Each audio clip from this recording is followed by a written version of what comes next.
Hi అండి. మన banking and money learning సిరీస్కి మళ్ళీ స్వాగతం. ఇది మన 5వ రోజు. ఈరోజు మనం ఒక చాలా ముఖ్యమైన విషయం గురించి మాట్లాడుకోబోతున్నాం. అదేంటంటే, మనం కష్టపడి సంపాదించిన డబ్బుని బ్యాంకులో సేఫ్గా అంటే సురక్షితంగా ఎలా పెట్టుకోవాలి. చాలామందికి ఈ డౌట్ వస్తూనే ఉంటుంది కదా. అసలు బ్యాంక్లో మన డబ్బు నిజంగా సేఫ్గా ఉందా? అప్పుడప్పుడు అకౌంట్లో డబ్బులు ఎందుకు కట్ అవుతున్నాయి? ఎవరో తెలియని వాళ్ళు ఫోన్ చేసి మోసం చేస్తారేమో? ఇలాంటి భయాలు చాలా ఉంటాయి. అస్సలు కంగారు పడకండి. ఈరోజు ఈ అన్ని ప్రశ్నలకి మనం క్లియర్గా సమాధానాలు తెలుసుకుందాం. సరే, మరి ఈరోజు మనం ఏమేం విషయాలు కవర్ చేయబోతున్నామో ఒకసారి చూద్దాం. ఫస్ట్ ఆర్బీఐ గురించి తెలుసుకుందాం. ఆ తర్వాత బ్యాంకులు మన డబ్బులు ఎందుకు కట్ చేస్తాయో చూద్దాం. కేవైసీ అంటే ఏంటి, కామన్ బ్యాంకింగ్ మోసాలు, సేఫ్గా ఎలా ఉండాలి, ఇంకా ఒకవేళ మన కార్డు పోతే ఏం చేయాలి, ఇలా అన్ని టాపిక్స్ని కవర్ చేద్దాం. సరే, ఇక మొదలు పెడదాం. ముందుగా మన బ్యాంకింగ్ సిస్టమ్ మొత్తానికి పెద్ద దిక్కులాంటి ఆర్బీఐ గురించి మాట్లాడుకుందాం. ఓకే, ఆర్బీఐ సింపుల్గా చెప్పాలంటే దీని full form reserve bank of India. ఇది మన దేశానికి సెంట్రల్ బ్యాంక్ అన్నమాట. అంటే ఏంటి అంటే, మనకు తెలిసిన అన్ని బ్యాంకులున్నాయి కదా, ఎస్బీఐ, హెచ్డిఎఫ్సి, ఐసిఐసిఐ, ఇలా ఏ బ్యాంకైనా సరే వీటన్నింటికీ ఇదే బాస్, హెడ్ ఆఫీస్ లాంటిది. మరి బాస్ ఏం చేస్తుంది, దాని పనేంటి? చూడండి, ఇది మన దేశంలో ఉన్న అన్ని బ్యాంకుల్ని తన కంట్రోల్లో పెట్టుకుంటుంది. మనం వాడే డబ్బులు అంటే కరెన్సీ నోట్లున్నాయి కదా, వాటిని ప్రింట్ చేస్తుంది. ఇంకా మనం లోన్ తీసుకుంటే వడ్డీ ఎంతుండాలి, డిపాజిట్ చేస్తే ఎంత వడ్డీ ఇవ్వాలి, ఇలాంటివన్నీ ఇదే డిసైడ్ చేస్తుంది. అన్నిటికన్నా ఇంపార్టెంట్ ఏంటంటే, బ్యాంకులు మనతో తప్పుగా ప్రవర్తించకుండా మన డబ్బుని కాపాడే బాధ్యత కూడా దీందే. ఒక రకంగా మన డబ్బుకి ఇదే గ్యారెంటీ. ఇక్కడొక చాలా ఇంపార్టెంట్ విషయం ఉంది. ఇది బాగా గుర్తుపెట్టుకోండి.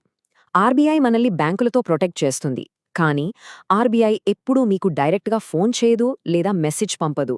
ఎవరైనా సరే, హలో, నేను ఆర్బీఐ నుంచి కాల్ చేస్తున్నాను అని అన్నారంటే అది 100కి 100% ఫేక్ కాల్, మోసం. వెంటనే ఫోన్ కట్ చేసేయండి.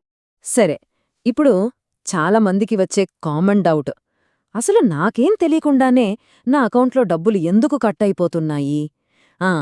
దానికి కారణమేంటంటే, బ్యాంకులు మనకి చాలా సర్వీసులిస్తాయి కదా, వాటికోసం కొన్ని ఛార్జీలు తీసుకుంటాయి. అవేంటో ఇప్పుడు క్లియర్గా చూద్దాం. ఫర్ ఎగ్జాంపుల్, ఇలా ఎప్పుడైనా మీ అకౌంట్ నుంచి -450 అనే డబ్బులు కట్టయినట్టు మెసేజ్ వచ్చిందా? ఇది దేనికంటే మినిమం బ్యాలెన్స్ మెయింటైన్ చేయనందుకు వేసే ఫైన్ అనమాట. దీని గురించి ఇంకొంచెం డీటెయిల్గా చూద్దాం. సాధారణంగా మన అకౌంట్లో కట్టే ఛార్జీలు ఇవే ఉంటాయి. చూడండి, ఏటీఎం నుంచి డబ్బులు తీసినందుకు, మనకొచ్చే ఎస్ఎంఎస్ అలర్ట్స్ కోసం, ఇందాక చెప్పుకున్నట్టు మినిమం బ్యాలెన్స్ లేపోతే, ఇంకా మనం వాడే డెబిట్ కార్డ్కి ప్రతి ఏటా కట్టే ఫీజు, ఇలా చిన్న అమౌంట్స్ కట్ అవుతూ ఉంటాయి. మనకివి తెలియకపోతే సంవత్సరానికి కొన్ని వందల రూపాయలు ఊరికే పోతాయి. అందుకే ఒక గోల్డెన్ రూల్ గుర్తుపెట్టుకోండి. మీరు ఎప్పుడూ కొత్తగా బ్యాంక్ అకౌంట్ ఓపెన్ చేసినా ఒక్క ప్రశ్న మాత్రం తప్పకుండా అడగండి. సార్, ఈ అకౌంట్లో మినిమం బ్యాలెన్స్ ఎంత మెయింటైన్ చేయాలి? అంతే. ఈ ఒక్క ప్రశ్న మిమ్మల్ని చాలా ఫైన్ల నుంచి కాపాడుతుంది. రైట్, ఇప్పుడు ఇంకో ఇంపార్టెంట్ టాపిక్ కేవైసీ.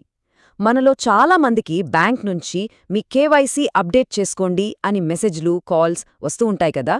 అబ్బా, ఇదేదో పెద్ద తలనొప్పి అనిపిస్తుంది. కానీ నమ్మండి, ఇది మన డబ్బు సేఫ్టీకి చాలా అవసరం. ఎందుకో చూద్దాం.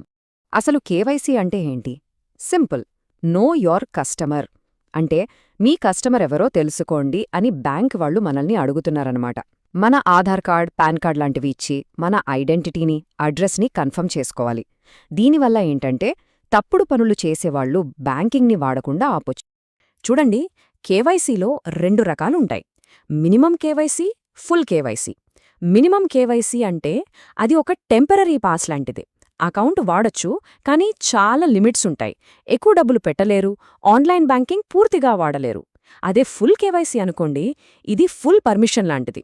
అకౌంట్లో ఎలాంటి లిమిట్స్ ఉండవు. లోన్లు, ఎఫ్డీలు, ఇలా అన్ని బ్యాంకింగ్ సర్వీసుల్ని వాడుకోవచ్చు. అందుకే ఎప్పుడైనా సరే ఫుల్ కేవైసీ చేయించుకోవడమే బెస్ట్. ఒకవేళ కేవైసీ చేయించలేదనుకోండి, ఏమవుతుంది? చూడండి, ఏటీఎం నుంచి డబ్బులు రావడం ఆగిపోవచ్చు, ఆన్లైన్ బ్యాంకింగ్ బ్లాక్ అయిపోతుంది, యూపీఐ కూడా పనిచేయదు. ఇంకా సీరియస్గా అయితే మీ అకౌంట్నే ఫ్రీజ్ చేసేస్తారు. అంటే అకౌంట్లో డబ్బులుంటాయి, సేఫ్గానే ఉంటాయి, కానీ వాటిని మీరు వాడలేరు. ఎంత పెద్ద ప్రాబ్లమో కదా! అందుకే కేవైసీ అంత ముఖ్యం. సరే, ఇప్పటిదాకా మనం సిస్టమ్ గురించి, రూల్స్ గురించి తెలుసుకున్నాం. ఇప్పుడు ఈ సెషన్లోనే అత్యంత ముఖ్యమైన డేంజరస్ టాపిక్కి వచ్చాం. మన డబ్బుని కొట్టేయడానికి దొంగలు ఎలాంటి మోసాలు చేస్తారో తెలుసుకుందాం. జాగ్రత్తగా వినండి. ఎలాంటి కాల్ ఎప్పుడైనా వచ్చిందా? హలో సార్, మీ కేవైసీ అప్డేట్ చేయాలి, మీకొక రీఫండ్ రావాల్సింది, మీ ఫోన్కి ఒక ఓటీపీ వస్తుంది, అది చెప్పండి చాలు అని. ఎంత మర్యాదగా, ఎంత నమ్మకంగా మాట్లాడతారంటే మనం నిజమే అనుకుంటాం. కానీ ఇది పక్కా మోసం. ఒక్క విషయం మీ మైండ్లో బలంగా ఫిక్స్ చేసుకోండి. ఓటీపీ అనేది మీ డబ్బున్న లాకర్కి తాళం చెవి. ఆ తాళం చెవిని మీరు ఎవరి చేతికిస్తారు? ఎవ్వరికీ ఇవ్వరు కదా. అలాగే ఓటీపీని కూడా ఎవ్వరికీ చెప్పకూడదు. అవతల వ్యక్తి నేను బ్యాంక్ మేనేజర్ని అన్నా సరే చెప్పొద్దు. ఓటీపీ అడిగారంటే వాళ్ళు దొంగలే, అంతే. ఇంకా కొన్ని కామన్ స్కామ్స్ ఉన్నాయి. ఫేక్ కాల్స్ చేసి మీ అకౌంట్ బ్లాక్ అయిపోతుంది అని భయపెడతారు. వాట్సాప్లో, మెసేజ్లలో ఏవేవో ఫేక్ లింకులు పంపుతారు.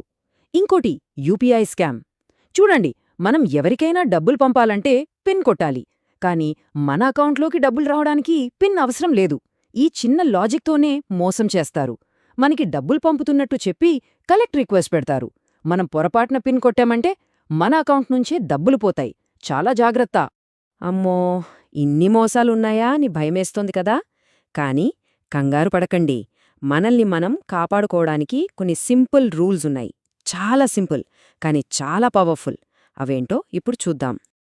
ఓకే, ఇది మన safety check list. First and foremost OTP, PIN, CVV number, passwords ఇవి ఎవ్వరితోనూ షేర్ చేయొద్దు. 2. మీ బ్యాంక్ యాప్స్ని ఎప్పుడూ అఫీషియల్ ప్లేస్టోర్ లేదా యాప్ స్టోర్ నుంచే డౌన్లోడ్ చేయండి. 3. బయట పబ్లిక్ వైఫై వాడి బ్యాంకింగ్ పనులు అస్సలు చేయకండి, అది సేఫ్ కాదు. 4. మీ పిన్ని 1234 లాంటివి కాకుండా కొంచెం స్ట్రాంగ్గా సెట్ చేసుకోండి. ఫైనల్గా మీ అకౌంట్కి ఎస్ఎంఎస్, ఈమెయిల్ అలర్ట్స్ ఎప్పుడూ ఆన్లోనే ఉంచుకోండి. అప్పుడు మీ అకౌంట్లో ₹1 కదిలినా మీకు వెంటనే తెలిసిపోతుంది. రైట్. ఇప్పుడు మనం నేర్చుకోబోయేది ఒక ఎమర్జెన్సీ స్కిల్. అనుకోకుండా మన డెబిట్ కార్డ్ గానీ, క్రెడిట్ కార్డ్ గానీ పోయిందనుకోండి, లేదా ఎవరైనా దొంగలించారు. అప్పుడేం చేయాలి? వెంటనే ఏం చేయాలో తెలుసుకోవడం చాలా ముఖ్యం. మీ కార్డు పోయిందని తెలిసిన సెకను కూడా లేట్ చేయొద్దు. వెంటనే ఈ పనుల్లో ఒకటి చెయ్యండి. ఫస్ట్, మీ బ్యాంక్ మొబైల్ యాప్ ఓపెన్ చేసి అక్కడే బ్లాక్ కార్డ్ ఆప్షన్ ఉంటుంది, అది వాడండి. లేదా వెంటనే కస్టమర్ కేర్ నంబర్కి కాల్ చెయ్యండి. ఆ నంబర్ గూగుల్లో దొరుకుతుంది లేదా మీ పాస్బుక్ పైన ఉంటుంది. కొన్ని బ్యాంకులకి బ్లాక్ అని ఎస్ఎంఎస్ పంపినా కార్డ్ బ్లాక్ అయిపోతుంది. ఏదీ కుదరకపోతే దగ్గర్లో ఉన్న బ్యాంక్ బ్రాంచ్కి వెళ్ళండి. గుర్తుపెట్టుకోండి, మీరు ఎంత ఫాస్ట్గా రియాక్ట్ అయితే మీ డబ్బుకి అంత సేఫ్టీ. చూశారు కదా, ఫైనల్గా చెప్పొచ్చేదేంటంటే, మన డబ్బుకి అసలైన రక్షణ తాళాలు లాకర్లు కాదు, మనకున్న నాలెడ్జ్, మనకున్న అవగాహన. మనం ఎంత తెలుసుకుంటే మన డబ్బు అంత సేఫ్గా ఉంటుంది. ఈరోజు మనం మన డబ్బుని ఎలా కాపాడుకోవాలో నేర్చుకున్నాం. బావుంది. కానీ మన ఫ్యామిలీ ఫ్యూచర్ సంగతేంటి? వాళ్ల ఆర్థిక భవిష్యత్తు సురక్షితంగా ఉందా లేదా? ఈ చాలా ముఖ్యమైన ప్రశ్న గురించి మన నెక్స్ట్ సెషన్ డే 6లో వివరంగా మాట్లాడుకుందాం. అప్పటిదాకా జాగ్రత్తగా, సురక్షితంగా ఉండండి.